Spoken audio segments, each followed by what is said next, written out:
This is an issue for the Mets, but remember, they had Edwin Diaz last year as their closer for the entire year, and they still didn't win the division. So it is way too early to think about the fact that the Mets are going to be a wild card team now versus a division winner in the NL East. I think this obviously puts pressure on the rest of that bullpen. It puts pressure on Steve Cohen and the front office to find some sort of replacement. You're not going to find a replacement for the National League reliever of the year, but you can find somebody else to make up some of the void that Edwin Diaz leaves. But I also think as much pressure as it puts on the rest of that bullpen, it also puts pressure on the Mets lineup. You have to think about the fact that they're going to have to produce more runs to give their team a bit of more of a cushion, because they don't have Edwin Diaz coming out of the bullpen anymore. And when they're leading by, at the end of the eighth inning, they don't lose a game. They may not have that luxury this season in the absence of him. So not only does it put pressure on the rest of the bullpen, it puts pressure on the starting rotation to go deep into ball games,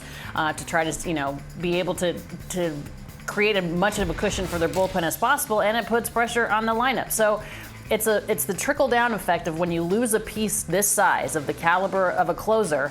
But then you think about the fact that you look back at the World Series teams from past seasons, and they didn't necessarily have a bona fide closer. They had perhaps a bona fide bullpen, which you're saying that the Mets don't have right now. But I have a lot of faith that Steve Cohen is going to figure out a way to make up for the loss of Edwin Diaz. I mean, you look at the World Series wins. I mean, the Braves, of course, with Will Smith, they had 3 lefties in that bullpen, but it wasn't just one guy. It was a collective of guys.